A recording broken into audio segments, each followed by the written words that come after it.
and what I felt Lord saying to me. I have been watching the monetary system for 20 years. I actually have some level of expertise in this. I know a lot about gold. I know a lot about silver. I know a lot about how the international banking system works. I know a lot about the Bank of International Settlements and how it's tied to the Federal Reserve and how that's tied to the World Bank and to the IMF. I understand how all these structures operate together. This is the structure of Babylon because Babylon needs money. You will be supplied all you need according to Jesus Christ's riches and glory. He'll get us everything we need. He's given us gold. He's given us silver. He's given us cattle. He's given us oil. He's given us water. Babylon has tried to capture those things. But they took it a step further when they took our money and decoupled it from gold. Because gold is a physical asset. It is finite in its very nature. Okay, you know all this. I'm not going to do a whole teaching on gold today. But I need you to understand a couple of things so that you understand what we're now walking into. Up until 1971, the US dollar was backed at least partially by gold. And it was always said that the dollar is as good as gold. What does that mean? It means that at any time, the way it works, I've got some gold sitting in a vault. I've got some silver sitting in a vault. Now, I don't have ETFs because ETFs is fake. There's nothing real to them. If you got ETFs, dump them now because this whole thing is about to come on. If you hold ETFs, get rid of them. I'm specifically talking about gold, silver, precious metal ETFs. If you're holding ETFs, you got a short window now. Get rid of them. It's a paper market. It's fake gold. It's a fraud. So if you're holding on to GLD or SLV, those are ETFs. And they're instruments that the cabal has used to manipulate the gold and silver price. For every ETF, and for every 500 ETFs, there's about 1 physical ounce tied to it. And now they're even beginning to question whether that exists because what's happening now is the COMEX and the LBMA are in a place where they're unable to deliver the contracts that are being called in. Anyway, that's another teaching to help you understand all of that. And this isn't even a teaching about gold and silver. I want you to understand what's about to go down. 1971, because of the Vietnam War, the United States had been printing currency. Now, the way that the trust amongst nations and amongst the financial system was built, that they got the entire world to accept the US dollar as the world's reserve currency because of the fact that it was backed by gold. And the promise that was made was that it's just easier. So the reason why I talked about this, so let me just take this out here. Precious metal is dense. It's heavy. It stores a significant amount of value in a small amount, but it's heavy and it's dense. So it's a lot easier for me to walk around with a piece of paper in my pocket, a valid piece of paper that says I'm just going to use a dumb number. If this piece of paper says that I've got 1,000 ounces of gold sitting, or 1,000 ounces of silver, or 100 ounces of silver, or 2 ounces, whatever the number is, it's easier for me to carry this coupon around with a serial number on it that is registered against a physical ounce than carrying physical ounces in my pocket. So we can trade in these things knowing that at any time, so let's say Trent and I do a deal.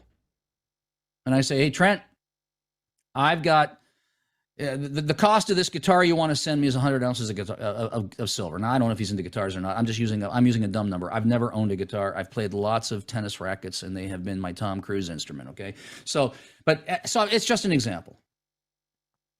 So Trent's got this guitar, and he wants to sell it, and I've decided I want to buy it. And I said, hey, what's the price? He says, I need 100 ounces of silver for it. Well, 100 ounces of silver at $26 an ounce. Okay, so it's $2,600 for that. It's $2,600 for that guitar. I said, okay, we accept the silver? He says, yeah, I'd gladly accept the silver. Okay, do you need the physical bullion, or are you happy with a registered serial number certificate of ownership? If I give you my certificate of ownership. He says, no, give me the certificate. So I give Trent the certificate. Okay, so I give Trent the certificate. Now, officially, that silver belongs to him, and he gives me the guitar. It's a lot easier to pray in paper, but the paper is backed by a physical thing. And the promise is that if he shows up at the Brinks warehouse with this piece of paper in his hand, that they'll actually give him the 100 physical ounces. So there's a system of trust built on that. That's how the currency system was intended to work. Well, during the years of 60, 65, 66, 67, 68, 69, the United States financing another fraudulent war built on a lie.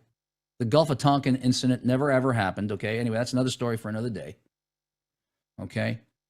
They basically went into war mode and started printing more dollars than they actually had gold to back. They started debasing their currency. But officially, the US dollar was still tied to gold, and the promise, according to Bretton Woods of 1934, said, actually 34, when Bretton Woods was 41. So according to Bretton Woods, that if you hold US notes, if you hold US dollars, they're as good as gold, and at any time you can show up at the Treasury window and claim your gold. Well, what was that crazy French guy's name, the French prime minister back then? It wasn't Mitterrand. He came before that. Charles de Gaulle. So Charles de Gaulle actually brought a ship up to the port of New York, walked up to the Federal Reserve window, and said, here's my certs. Your war has gone out of control. I want my gold. And that was when Nixon closed the gold window temporarily to restrict a run on the banks. Okay, the reason I'm telling you all of this for a reason. I need you to understand this. Well, I don't need you to do anything. I want you to understand this so you can be educated and empowered. Okay, so let's just be clear. I don't need you to do anything. But the Lord has put it on my heart to talk about this morning. So anyway, Charles de Gaulle shows up. He says, "Okay, I got a million. We got 600,000 ounces of paper sitting there. I want the gold." And they would have been exposed for not having enough gold to back all the paper that had been printed through the U.S. through the Vietnam War. So they closed the window. Now here's the thing: you will hear talk in economic circles about elastic currency. Inelastic currency. What does elastic mean? It means that it can stretch, it can grow. What do you do with if you take a rubber band, you can stretch it. Inelastic means that you can't stretch it, you can't grow it. And when you are on a gold standard or a silver standard or an oil standard where your currency is tied to a physical thing, you cannot print more of the currency. So the current currency is not money. Those Federal Reserve notes in your wallet is not money. It's currency. It is a certificate that is intended to represent a value that's backed by something. Money is tangible. Money is fungible. Currency is just a paper representation. This is why they've all got serial numbers on them. Okay, you following me so far? All right. When you have a gold standard, for example, or a silver standard, and it's enforced and it's legislated, you cannot print more currency. You can't print more certificates than the quantity of physical asset that you hold against it. It's impossible. You can't do it. You at this point, you have what's called an inelastic monetary supply because it cannot be expanded beyond the amount. So if you're going to print more currency, you got to find more gold or more silver against which to put into the vault so you can print it. And that was the United States. And well, I wouldn't even say the United States. The Rothschild, Khazarian banking cabal had their hands tied. They couldn't print any more money because they didn't have any more gold. And when Nixon took when they took the United States off the gold standard in 71, August 15th of 1971, he closed the gold window. And when they did that, when they decoupled the US dollar, this currency, from physical metal, it gave them the ability to print as much as they wanted because they were no longer legally bound to do it. So the amount of gold never changed, but the amount of dollars in circulation did. So let's make this really simple. If you're hungry and you want an egg, you'll pay anything for an egg. And if there aren't any eggs around, you'll pay whatever you got to pay for them. But if all of a sudden, if every farmer in your neighborhood starts having bumper crops of eggs, the price of the egg goes down because there's more eggs, there's a shelf life on them, and all they just want to give them away now, right? Follow me? Supply and demand. Well, the same thing happens with currency. The more they print, So if every time they print one of these, there's a piece of gold to go with it, the value stays the same. But if they keep printing these things, so today I've got one of these to 1 ounce of gold. Tomorrow I've got 2 of these to 1 ounce of gold. The next day I've got 5 of these to 1 ounce of gold. A year from now, I got 200 of these against an ounce of gold. The value of these things is going down because the ounce of gold isn't increasing. So the value of these things is decreasing. Now it takes 200 of these to get one of these because that's how many they printed. You're still tracking with me. I'm going somewhere with this for a reason. Now, everybody thinks that inflation is an increase in the price of stuff. No. The increase in the price of stuff is a symptom. If I got a cold and I have a runny nose, my runny nose is not the cold. There's a virus underneath that, and the symptom of that virus is congestion and a runny nose. Inflation is a symptom. It's a visible sign that there's a problem with the money. Let's just go back to the root word inflate. So what is inflation? Inflation is the noun form of the verb to inflate. Inflate is a verb. What does the verb inflate means? It means to enlarge by an excessive amount. Just think about your bicycle, your car. If your tires are low, you need to inflate them. You pump it up. But if you pump your bicycle tire too many times, it's going to blow off the rim. All right. So this is what they've been doing. They've been inflating the currency supply. Now remember, currency is just a certificate. It's not a physical asset. It's actually not worth anything unless there's something backing it.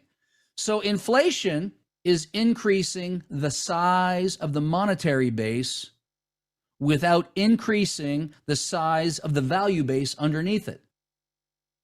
That makes sense. I'm going to piece all this together in just a minute and why the Lord wants me to share this with you. So in 1971, they decoupled from the gold standard, and I could show you charts. I actually have them. I've charted it all out. I'm not going to do a screen display, but you can actually watch from 1900. I don't know if you can see where you see my finger. I don't know what you see on your screen. But if you look from 1900, and you're probably looking the other opposite directions. If you look from 1900 all the way up to 1970, inflation was non-existent. It's a flat line. 1971, when they came off the gold standard, all of a sudden you can start to see the hockey stick rise. From 1971 up until 2008. 2008 was when we had the last quote-unquote great financial crisis. In 2008, there were 475 billion US dollars in circulation. Now, they had been printing since 71, but the United States really never saw, in fact, most of the world, we never saw inflation. How is it? Now we're going to get to it. Now you're about to understand this whole thing. How is it that they could create so much currency from nothing, adding no more gold to it? Now, if inflation is an increase in the monetary supply without an increased value in it, which means that the price of everything, because it takes more of these paper things to buy the stuff, because the value of it is less, how is it that for so many years we never saw monumental inflation, even though they kept expanding the money supply? How did that happen? Well, when Nixon took the entire world off the gold standard in 71, at the very same time, they sent Henry Kissinger, another piece of work from the Kingdom of Darkness. They sent him over to Saudi Arabia, where all the OPEC nations are, and he convinced them, if you'll agree, if you'll make a treaty with us, a contract with us, and agree to sell oil only for US dollars, we'll give you all the military cover you need to keep your nation safe. Why is this significant? Because what it did was, now you have to understand, the United States isn't the only place that buys oil. China was in a great industrial revolution. India was in a great industrial revolution. And basically what this meant, China has their own currency called the yuan. Russia has its own currency called the ruble. Canada has its own currency called the Canadian dollar. On and on and on we go. And every single nation needs oil. So what they did in 71 when they made the petrodollar, Kissinger said, hey, listen, if you'll decide to sell oil only for dollars, we'll provide you all the military cover you need. And what this did was allow the United States to print as many of these dollars as they wanted to print and literally export all their inflation to the other parts of the world. Because the currency, every nation on the planet needed US dollars. So there was an artificial demand for all of these certificates that were being printed because the world was forced to use US dollars to buy the oil that they needed for their countries to operate. Otherwise, Canada doesn't need US dollars. We can just exchange at the normal exchange rate. Otherwise, China doesn't need US dollars. Otherwise, nobody needs US dollars. And up until 71, nobody needed them because all these nations were free to make a contract with Saudi Arabia, buy whatever they needed in their local currency. But when Kissinger made this deal, it basically became black gold. So they took all the gold out of the vaults. They printed more of these things than you could count, and they forced the entire world to have to use them. So as they printed all of this currency, they could export their inflation to other parts of the world, which is why you never saw the monumental price rises, even though they were devaluing their currency daily. You understand this now? This is why you saw some inflation, but you didn't see the huge inflation. Now, you need to understand this. In 2008, there were 875 billion US dollars in circulation on this planet, and the whole thing came melting down. They started this thing called quantitative easing, which all it means is we're going to print more money. We're going to print. They didn't put it in your hand. They didn't put it in my hand. They printed it, and they gave it to all their banking buddies who went out and bought up all the real estate, bought up the stock market, bought up everything. And we started watching price rises. But it was still held relatively in check because the world was still buying oil in dollars. I spoke on this call 6 months ago. You'll remember after this Ukraine war thing started, and Europe and the United States and everybody put an embargo on Russian oil, which they desperately needed, and all their oil and gas, liquid natural gas, supplying Europe for all of its energy needs, they put an embargo on them. They said, all right, you want our oil? You're going to kick us off the SWIFT system? You're going to take us out of the banking system? No problem. Pay us in rubles. And overnight, the value of the ruble went up 30%. Because all of a sudden, all those nations that needed US dollars, Russia said, you want our energy? Pay me in rubles or pay me in gold. And you'll remember, those of you who were on the call back then, I said, Putin has just given us a gift because this is the first brick in Babylon coming down. Because they've been controlling us. Inflation is a hidden tax. When they print all this money, they print it, they give it to themselves, they buy everything with the evil, with artificial currency, and our prices go up. It's a tax. They're taxing us through the money system by taking away our purchasing power, and none of us understand that. What Putin did when he said, fine, pay me, God says, I take all things and I work them for good for those who love me, called according to my purposes. And when what they meant for evil, trying to shut Russia out of the world banking system, Russia just said, fine, you want it? I'll take gold or I'll take rubles, which means you now gotta buy rubles with whatever currency you got. So they started dumping their US dollars into Russia, and Russia started taking those US dollars and buying gold, dumping all of those currency units back onto the doorstep of the United States. So that was brick number one. Demand for US dollars went down that day, and the value of the ruble and the value of gold started rising again. But the second brick in the wall happened last week at Davos at the World Economic Forum.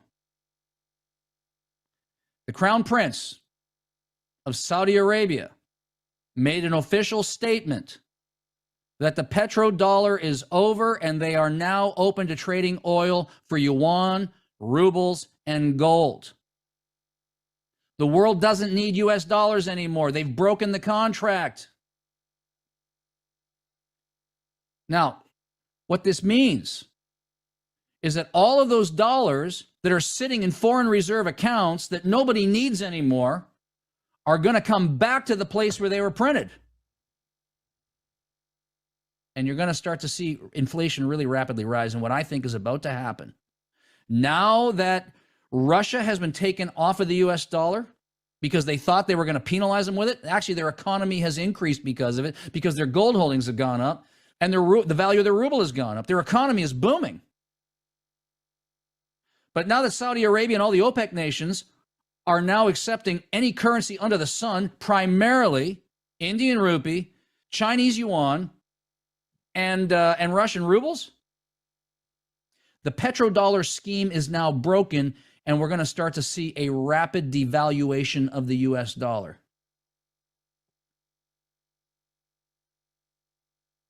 And some of you are going to have a tendency to want to get fear-struck by it. Don't get fear-struck over this.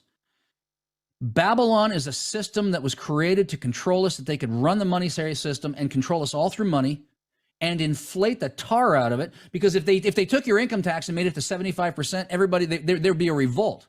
But if they can inflate the money and steal your wealth by reducing your purchasing power, it's a hidden tax and nobody gets it. This is all done by design. God, in his sovereignty, is taking this thing down. Wow. But what does that mean in the short run? Well, I live in Canada, so I don't hold a lot of US dollars. I had about $1,000 in US dollar cash sitting in, I've been collecting, 50 here, and I just hang on to it in case I ever get down to Florida with all these mandates and then go see my sister or whatever. I've been hanging on to it.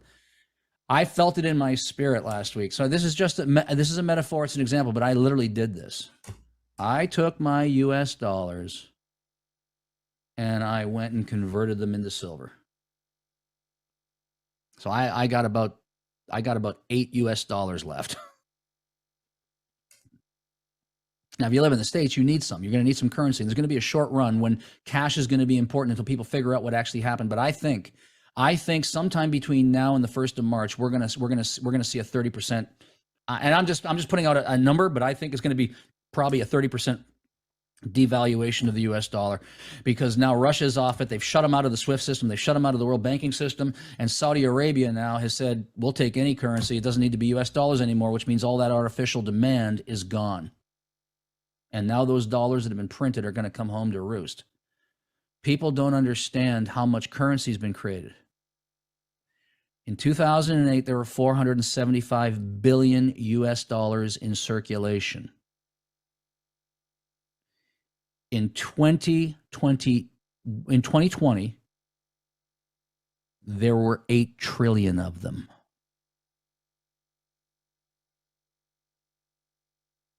And people don't understand these numbers. I've done this once before. I want you to understand this. Okay? Understanding that there's no real value. The only reason it works is because people had confidence. The confidence in the dollar is about to go. We're about to watch what happened to the Weimar Republic when rampant inflation hit Germany, back when they were in the Second World War and they started printing out of control, and all of a sudden, dollars that would buy bread in the morning, they were using it to light their fireplaces in the evening. And I think we're gonna see this day come. Now, it may not be that drastic, because I think God has got his finger on it. There's a whole new system. There's this thing called Gesera and Nasera. I'm not going to get into all of that today. But my purpose in saying this to you is that we're going to start to see some funky things happening. And we're a body of believers. God is going to figure out how to take care of us. I don't know how he's going to do it all. Our job, we've said it over and over again, our job is not to figure out how he's going to do it. Our job is to believe that he will. He is tearing down Babylon in our midst. And you need to understand now that these contracts at the petro yuan is over. The petrodollar is over. Well, I think we're moving toward a petro yuan. I mean, China's currency is about to become the ruling thing, or some form of it. We need to understand this, because as this system begins to crumble and fall over the course of the next several weeks, maybe several months, it's going to take months and into years, but you're going to see the first major shaking, and I believe very shortly. I want you to expect it so that you're not caught off guard by it. God is working this thing. No fear. No panic. Every day we say, I will not be overcome with fear or anxious thoughts. You got to stand now with the gospel of peace on your feet and stand firm. After you've done everything, you'll still be standing. There is going to be a roaring storm going to hit. But as for me and my house, I built it on the word of the truth. I built it on the rock of Jesus Christ, and there is no storm, there is no rain, there is no flood, there is nothing that's going to knock this house down. There's nothing that's going to knock yours down. But if you're not aware of what's playing out in front of us, it threatens to catch you off guard, and I don't want anybody here caught off guard by this. We're about to see what a few short years ago was unthinkable. I've been planning for this for 20 years. I've been watching them. I've been watching them increase the money supply. I've been watching them play with mortgage rates. I've been watching them take down interest. I've been watching them extend amortizations, trying to get people into the system. We're watching a game of Monopoly play out, and they're about to pull the carpet. God's going to one-up them. I don't know exactly how it's going to work. I just know you need to stand firm. Now, if you've got some spare cash sitting around, it's probably... Price of gold has gone up. Price of silver has gone up. It hasn't gone stupid yet because they're still manipulating it with these things called ETFs. And I'm not going to get into all of that today. I don't have time for that. But I just want, if you got some cash kicking around, or you've got some extra cash in the bank, take it out of the bank. And now is probably a good time. For me, I think silver is going to outperform gold on the long run, probably even on the short run. Gold is, always been the money of kings. Silver has always been the money of people, princes. But it's going to outperform it. And there's a lot of reasons for that. The way they've manipulated the price, the typical trading ratio between gold and silver is about 15, 17 to 1. Right now it's at about 80. I think when it's going to recorrect. So basically my personal plan is to load up on silver right now while it's at a trading ratio of 80. And when the trading ratio drops to 60, I take the silver and I buy gold using the silver, not more cash. And then I will get twice as much gold as I would have gotten, because the value of the silver relative to the gold will have increased by that much. And if you want to, you can just go to Mike Maloney's site. You can go to, it's called, hang on a second, goldsilver.com. And right there on his homepage, every day he gives you what the current spot price of gold, the current spot price of silver, and what the trading ratio is. For me, the trigger, when I see it hit 60, whoosh, I sell silver and buy gold with the money that came in from it. But for now, I'm going to keep loading up on silver. It's affordable. I don't have a lot of money. Well, you can get here in Canada, you can get an ounce of silver for about $36, 36 Canadian dollars. It's the street price. Now, if you look at the spot price, it says $24. If you want physical silver, because the spot price is based on a paper contract, which is also full of fraud, just like the currency, you're going to pay a little premium for it. It's okay. It's okay. You want to pay the premium because the adage says, if you don't hold it, you don't own it. Okay? So that's what I'm doing. I'm not telling anybody here what to do. I'm not dispensing financial advice. I'm telling you, this is what I see on the horizon, and this is how I'm responding to it. You can do whatever you want with it. They've printed. Okay, so let's go back. Now let's go back and understand these numbers, what it means in currency. Okay, I'm going to say it again. 2008, there were 475 billion kicking around, 480 actually. 2020, it was close to 8 trillion. They continue through the whole COVID thing, increasing the money supply. So they could pay people to stay home, not go to work. I mean, all they did was destroy. This is all planned. It was all part of their currency destruction scheme. This is how they want to bring in the one world government. This is how they want to bring it in. They want to wreck the economy so that the government can come now with a solution to the problem and get us all on one currency, one digital. It's not going to happen. We're not going to allow it. But to understand how much they've printed. Okay, so if everybody close your eyes, can you see $1,000? Can you imagine $1,000? I mean, you can see a stack, you see some numbers in your bank account. Can you see $100,000? Most of us can see and imagine $100,000. Can you imagine $1 million? You can probably imagine $1 million. What about $1 billion? What does $1 billion look like? It gets pretty opaque now, doesn't it? Like $1 million, I can see a house or maybe a couple of houses, depending on or I can see a stack of cash. I can see the representation of $1 million in terms of what it'll buy. You get to $1 billion, it starts getting difficult. Get to $1 trillion, it gets really difficult. You want to understand the scope of this money? Here's what they've done. If time were money, 100,000. So $100,000, 100,000 seconds. 100,000 seconds is 1 day. 1,000,000 seconds is 12 days. 1,000,000,000 seconds is 32 years. In one jump, you go from 12 days to 32 years. 1,000,000,000,000 seconds is 32,000 years. They've taken our currency from 400 billion to 20 trillion. And then multiply 32,000 against each of those. They have printed so much currency that it's worth nothing, and the only reason it still seemed to have value on it was because the whole world was forced to use it, so the Americans never saw inflation. But the whole world is not forced to use it anymore, and the day of its destruction is over. It's the day of its destruction is here. Batten the hatches. Get a bit of food in your house. If you got some cash that you can play with, go buy some silver. It's like becoming your own central bank. And if you don't have the ability to do any of that, don't panic and don't freak out. It's coming anyway, and God is going to take care of us. But some of us have been called with a Joseph anointing to be prepared so that we can somehow weather the storm and help those that we love around us. Your job now is not to panic. Your job now is to understand the environment we're in. And God said, I will take all things. I will shake all things that need to be shaken. So the only thing that remains is the only thing that can remain. We're going to watch the shaking now. It's here. It's here. All the signs are in play that I've been looking for, and they're all here now. He says, I take all things and I work them for good for those who love me. That's why I asked you earlier, do you love him? Yep. You called according to his purposes? Yep. He says, I take all things and I work them for good. So what the enemy meant for evil, he's going to turn this into something good for us. But there's going to be a bit of pain. I mean, if I want to build a new house on this lot, I got to take a sledgehammer to it and knock these walls out. It's going to be painful.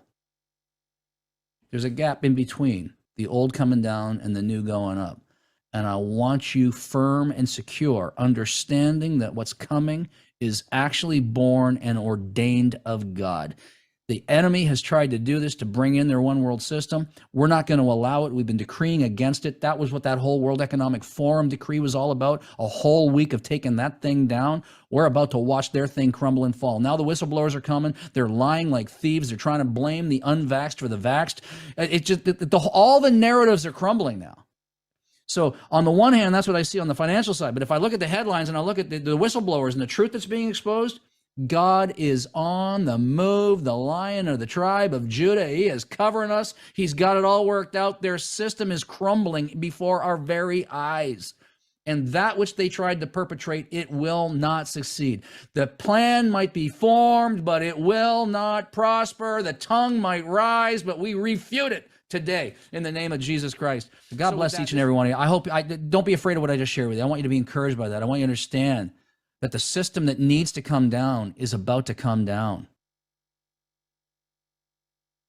We praise you for it, Lord. We praise you for it. Even in the uncertainty, we praise you for it, Lord.